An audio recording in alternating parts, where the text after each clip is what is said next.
နိုင်ထရီနဂါကြီးဟာလူတိုင်းကိုပြကြသွားအောင်မိမုတ်ဖြက်စီးပြနိုင်တဲ့ဆွမ်းအားရှိပေမဲ့လည်းဟစ်ကက်ရဲ့တောင်းပန်တိုးရှိုးမှုကိုထောက်ထားပြီးခုခံလိုစိတ်ကိုဆွန့်လွတ်ဖို့ရွေးချယ်ခဲ့ပါတယ်။ဘိုက်ကင်းမျိုးနယ်စုဝင်တွေကလည်းနဂါကြီးကိုမြေပြင်ပေါ်မှာအသေးလဲဖိနှိပ်ချုပ်ကင်ထားပြီးမရေရတဲ့ကံကြမ္မာကိုစောင့်ဆိုင်နေကြပါတယ်။လူငယ်လေးကဒါကိုမြင်တော့နိုင်ထရီဟာမကောင်းဆိုးဝါးမဟုတ်ကြောင်းနဂါတွေအပေါ်အမြင့်တွယ်နေတဲ့အစွဲလန်းကြီးမှုတွေကသာဘိုက်ကင်းတိုင်းရဲ့အယိုးထဲအထိဆွဲချက်နေတဲ့မကောင်းမှုဖြစ်ကြောင်းသူ့ဖခင်ကိုရှင်းပြခြင်းခဲ့တယ်။ဒါပေမဲ့နားထောင်ဖို့အလိုမရှိတဲ့ခေါင်းမာတဲ့သူ့ဖခင်ကမျိုးနယ်စုရဲ့တာဝန်ကိုမမေ့ဖို့တားဖြစ်သူကိုတတိပေးခဲ့ပါတယ်။တိုက်ပွဲတွေကြားမှာရင့်ကျက်ပြီးကြမ်းတမ်းခက်ထန်တဲ့ဘိုက်ကင်းတွေရဲ့အမြင်မှာတော့နဂါအားလုံးဟာအိမ်မွေးတိရစ္ဆာန်တွေကိုခိုးယူပြီးအင်ချေတွေကိုမိရှုဖျက်ဆီးတတ်တဲ့ဖျက်ဆီးရေးကောင်တွေသာဖြစ်ကြတယ်။နဂါတွေကိုတက်ဖြတ်နှိမ်နှင်းခြင်းဟာဘိုက်ကင်းတိုင်းရဲ့မွေးရပါတာဝန်တစ်ခုဖြစ်လာခဲ့ပြီးကလေးတွေရဲ့တန်ဖိုးကိုတိုင်းတာတဲ့တစ်ခုလေးသောစံနှုန်းလည်းဖြစ်ခဲ့ပါတယ်။မျိုးနယ်စုကောင်းဆောင်ရဲ့တာဖြစ်တဲ့ဟစ်ကတ်ဟာမွေးရပါကိုခန္ဓာအားနည်းသူဖြစ်တာကြောင့်မျိုးနယ်စုဝင်တွေကနဂါတွေရဲ့ကျူးကျော်မှုကိုတားဆီးဖို့ပစိန်ကြီးတွေကိုကင်ဆွဲပြီးထွက်လာကြတဲ့အချိန်တိုင်းမှာသူကတော့ပန်းပဲပိုထဲမှာပုံအောင်ရင်ပျက်စီးနေတဲ့ကိရိယာတွေကိုပြုပြင်နေုံပဲတက်နိုင်ခဲ့တယ်။ဒါကြောင့်လည်းသူဟာတခြားကလေးတွေရဲ့လှောင်ပြောင်ပြည့်ရဲ့ပြုခြင်းကိုခံခဲ့ရပါတယ်။အချိန်ကြာလာတာနဲ့အမျှဟစ်ကတ်ရဲ့စိတ်ထဲမှာမိမိကိုယ်ကိုတက်တည်ပြခြင်းစိတ်တွေပြင်းပြလာခဲ့တာကြောင့်တနေ့မှဒါတော့သူဟာအသက်အန္တရာယ်ကိုတောင်ဂရုမစိုက်ပဲသူအစ်စ်တီထွင်ထားတဲ့လှုပ်ဝက်လက်နက်ကိုယူဆောင်ပြီးနောက်ဖက်တောင်တန်းစီကိုတက်သွားခဲ့တဲ့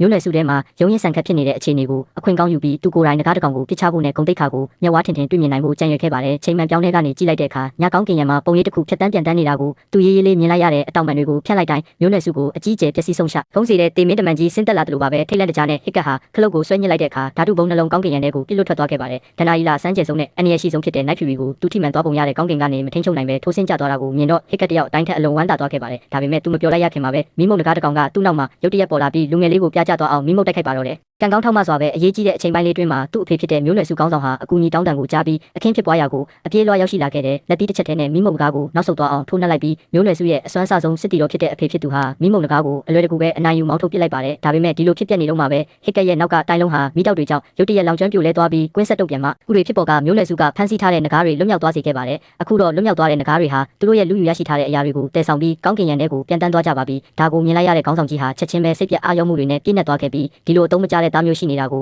တကယ်ပဲအားကိုးရမယ်လို့ခံစားလိုက်ရတဲ့ဟစ်ကတ်ကသူနိုင်ထရီနဂါကိုမှန်အောင်ပြစ်နိုင်ခဲ့တယ်လို့ရှင်းပြခြင်းပေမဲ့အထူးသဖြင့်အားနည်းတဲ့သားဖြစ်သူရဲ့စကားကိုဘယ်သူမှမယုံကြည်ကြပါဘူး။သူဟာအသုံးမကျတဲ့သူမဟုတ်ကြောင်းလူတိုင်းကိုတက်တည်ပြဖို့စိတ်ပိုင်းဖြတ်ထားတာမို့နောက်တနေ့မနက်မှာတော့ဟစ်ကတ်ဟာကျိုးပဲ့နေတဲ့တစ်ကိုင်းတွေနဲ့မြေပြင်ပေါ်ကချစ်ရာတွေကိုအခြေခံပြီးတောအုပ်ထဲကိုတယောက်တည်းစွန့်စားဝင်ရောက်ခဲ့ပါတယ်။နောက်ဆုံးတော့သူဟာမင်းညကတိုက်ပွဲရဲ့ရလဒ်ကိုတောနက်ကြီးထဲမှာရှာဖွေတွေ့ရှိခဲ့တဲ့တကိုယ်လုံးမြင်းမောင်နေတဲ့နိုင်ထရီဟာပိုက်ကွန်ထဲမှာအကျဉ်းချခံထားရပြီးတက်ဖြတ်ချင်းခံရတော့မဲ့တိုးသူငယ်လေးတစ်ကောင်လိုလှုပ်ရှားမှုမရှိပဲငြိမ်သက်နေပါတယ်။ဟစ်ကတ်ဟာနဂါကိုဓာတ်နဲ့ထိုးတက်ဖို့ရည်ရွယ်ခဲ့ပေမဲ့နဂါနဲ့ကြီးကသူ့မျက်လုံးတွေကိုဖြည်းဖြည်းချင်းမှိတ်ချလိုက်တာကိုရုတ်တရက်မြင်လိုက်ရတဲ့အခါတက်ရှိတတဝါပေါ်စာနာတနာစိတ်တွေတဖွာဖွာပေါ်လာပြီးသူ့နှလုံးသားတစ်ခုလုံးပျော့ပြောင်းသွားခဲ့တဲ့တက်ဖြတ်ချင်းကနေရရှိလာမဲ့ဂုံတိတ်ခါဆိုတာကိုသူ့အလိုမရှိပါဘူး။ခဏတာစိတ်တွန်တွဲနေပြီးနောက်သူဟာဓာတ်ကိုအိတ်ထဲပြန်ထည့်ပြီးလှည့်ထွက်သွားဖို့ပြင်လိုက်တယ်။ဒါပေမဲ့ခြေလမ်းနဲ့ငယ်လှမ်းလိုက်မိတဲ့အချိန်မှာပဲဒီနဂါရဲ့ကံကြမ္မာဟာသူနဲ့ဆက်ဆက်နေတယ်ဆိုတာကိုရုတ်တရက်သတိရမိသွားတယ်။တကယ်လို့သူသာအခုလိုလှည့်ထွက်သွားခဲ့ရင်နဂါကိုတက်တဲ့သူနဲ့ဘာထူးတော့မှလဲဒါကြောင့်သူဟာကျိုးတွေကိုဖြတ်ပြီးဖမ်းမိထားတဲ့တားကောင်ကိုလွတ်ပေးဖို့ဆုံးဖြတ်လိုက်ပါတယ်။သူ့ကိုအံ့အားသင့်သွားစေတာကတော့နဂါဟာလွတ်မြောက်သွားတာနဲ့သူ့စီကိုရုတ်တရက်အဟုန်ရှိ